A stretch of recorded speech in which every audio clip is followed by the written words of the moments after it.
Um pai que assume a responsabilidade de cuidar do filho enquanto a mãe trabalha é um exemplo poderoso de paternidade ativa e de como os papéis familiares estão evoluindo. Maurício Ruete é o exemplo disso. Com a pandemia de Covid-19, ele se viu em uma posição única, a de cuidador em tempo integral de seu filho recém-nascido, enquanto sua esposa mantinha sua rotina de trabalho. A história é que nós demoramos para ter filho, né? E quando ele veio, estava acabando a pandemia. E basicamente eu era freelance na época, tinha alguns clientes e na pandemia meus clientes diminuíram muito. E quando minha mulher continuava trabalhando. E foi basicamente assim, não foi uma decisão que eu tomei, que eu encampei e falei, não, eu vou cuidar do meu filho, e não foi muito isso, foi mais foi acontecendo. As maiores dificuldades é a demanda física, e embora à noite e a minha mulher sempre esteve junto, né? Então eu ficava com ele durante o dia, então a dificuldade era ir pro parquinho, dar comida, voltar, fazer dormir, e depois à tarde também ficar com ele. Então fisicamente era muito difícil. Depois, quando ele começa a crescer, começa a andar, aí não dá, tinha dias que eu ficava sem poder fazer nada, né? Quando você vai trabalhar, você está no escritório, você está trabalhando, você faz a reunião, ou você está fazendo a planilha, ou você está fazendo o que você tem que fazer, mas depois você para e você quer tomar um café, você sai e vai tomar um café. Com o filho é muito mais difícil, porque você fica demandado sem poder parar. Então hoje eu dou muito valor para muita mãe, dou muito valor para muita babá que eu conheci, que eu vejo, coisas que eu não sabia, né? Mas a minha mulher também, quando ela chega em casa, ela assume total o filho, então também aí me dá um respiro, eu ajudo, continuo ajudando, e ela que põe para dormir, ela que dá banho, né? Então é um meio a meio, né? E às vezes pode ser até mais difícil para ela, porque ela tem que trabalhar o dia inteiro e depois ainda à noite ela assume. Eu nunca pensei na inversão de papel, de que o homem está cuidando do filho, teria que ser a mulher, a mãe, não o pai. Eu nunca pensei nisso, nunca passou isso pela minha cabeça. Eu sempre fui atrás da alegria de poder ficar com ele, entendeu? Isso nunca me veio à cabeça. São os dois juntos fazendo a coisa acontecer, entendeu? Então, eu não posso falar que eu que fiquei cuidando do Luiz Felipe, porque não é verdade. Eu fico cuidando dele durante o dia, enquanto ela está trabalhando. Pode ser até que ela faça mais do que eu, entendeu? Eu tenho a sorte de poder ficar com ele durante o dia, poder não trabalhar de carteira assinada, de bater ponto, entendeu? A multiparentalidade é o reconhecimento jurídico de que uma pessoa pode ter mais de um pai e de uma mãe simultaneamente, independentemente de laços biológicos. Na prática, o que nós temos? Nós temos a mãe e o pai, e os vetores que legitimam essas pessoas são vetores biológicos e genéticos. Mas há o evento social, onde as pessoas se relacionam com outras pessoas que passam a interagir na vida daquelas crianças, tomam esforços, passam a desempenhar um papel de pai e de mãe, e não é um papel concorrente, é um papel que se soma. Então, quando há o reconhecimento dessa parentalidade socioafetiva, muitas vezes não se derroga a parentalidade biológica e genética, existe uma soma. Então, a multiparentalidade é quando nós temos o reconhecimento de uma parentalidade socioafetiva em conjunto com a parentalidade genética. Aquela criança, aquele menor vai ter na sua certidão de nascimento 2 mães, vai ter 2 pais e a somatória dos sobrenomes. A multiparentalidade faz parte da vida de Luísa. Quando ela tinha 3 anos, sua mãe começou a namorar o seu padrasto.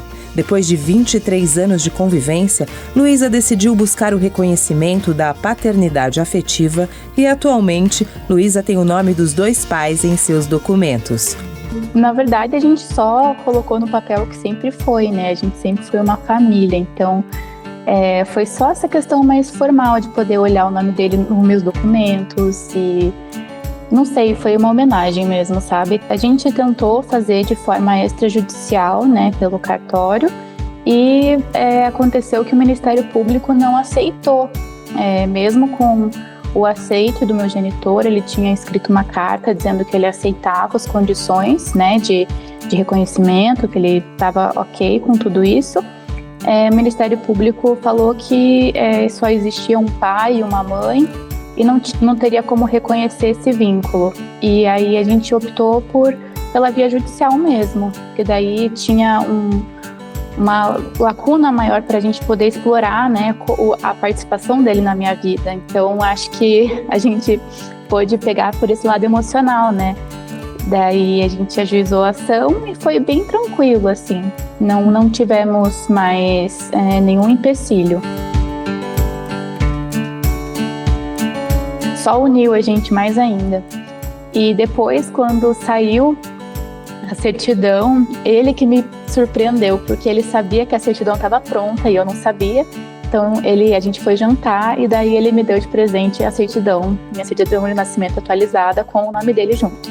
Então aí eu que fiquei sem reação, porque eu que queria, né, proporcionar aquilo, e daí ele que veio e me entregou. Então foi bem legal, assim, outra surpresa. Ele foi uma das pessoas que me inspirou, né, a entrar no direito. Antes eu fazia um outro curso e depois eu fui me interessando, ele foi me contando um pouco da área e daí começou a despertar um interesse muito genuíno, sabe? Então, hoje eu estou no escritório que ele fundou, então assim, sabe, eu me sinto muito orgulhosa de estar aqui contribuindo para a sociedade de alguma maneira. E querer ser uma pessoa ética, ser uma pessoa correta, uma profissional decente, sabe? Muitos padrastos assumem o papel de pai na vida dos filhos de suas companheiras. Flávio Lupi, padrasto do advogado Fábio Aliandro Tancredi, fala justamente sobre esse vínculo e afeto que nutre pelos filhos da sua mulher Solange. O Guigo, que é o filho mais velho, tinha 8 anos, o Fábio tinha 7 e a Mariana tinha entre 4 e 5 anos. E aí nós começamos a ter realmente a nossa vida. A partir daí, a gente teve um relacionamento maravilhoso, porque eu adorava os 3. E tudo se deu realmente, o início se deu realmente pelo amor, muito amor. Eu era apaixonado era e sou ainda apaixonado pela Solange, e eu sou apaixonado pelos 3 até hoje. Eu acho que é recíproco. Na separação inicial dos meus pais, meu pai foi morar fora do Brasil primeiro, depois ele sempre morou fora de São Paulo. Por poucos períodos ele morou aqui.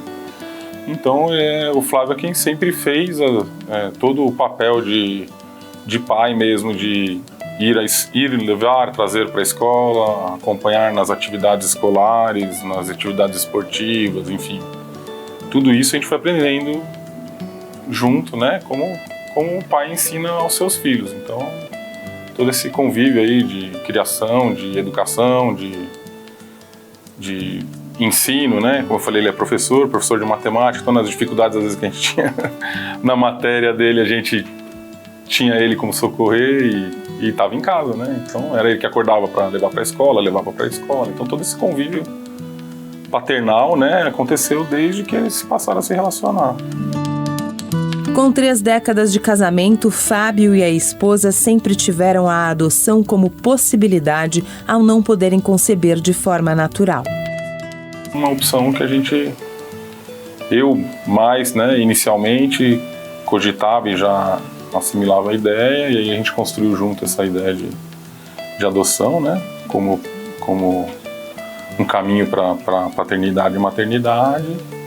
E aí, como eu sou advogado, trabalho com direito de família e sucessões e trabalho também com adoção, foi uma coisa mais tranquila para mim de entender o que é o processo, o formato e etc.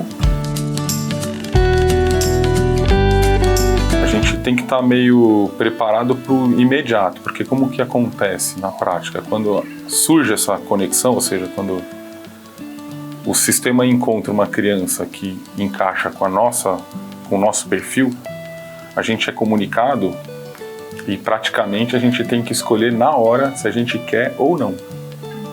Então, nos 2 casos foi assim. A gente recebeu um telefonema e falou: olha, vocês estão aqui na fila de adoção e temos uma criança dentro do perfil. Vocês querem? Aí, quando a gente manifesta o desejo, a gente vai ao fórum conhecer aquela história. No caso, como eles eram muito pequenos, né, aquela curta história de vida deles lá, saber a situação jurídica toda. E aí a gente já manifesta naquela hora se a gente deseja ou não iniciar o estágio de convivência. Então a gente, naquela mesma hora que a gente recebe a comunicação, a gente já tem que manifestar a vontade ou não. E eu acho que a gente está preparado, que a gente sempre brinca, e um outro exemplo que a gente sempre dá, né, nas histórias de adoção, eu falei: se você foi capaz de amar um companheiro que não nasceu com você, não viveu com você com 20 anos passou a amar uma mulher, um homem ou outra pessoa, né?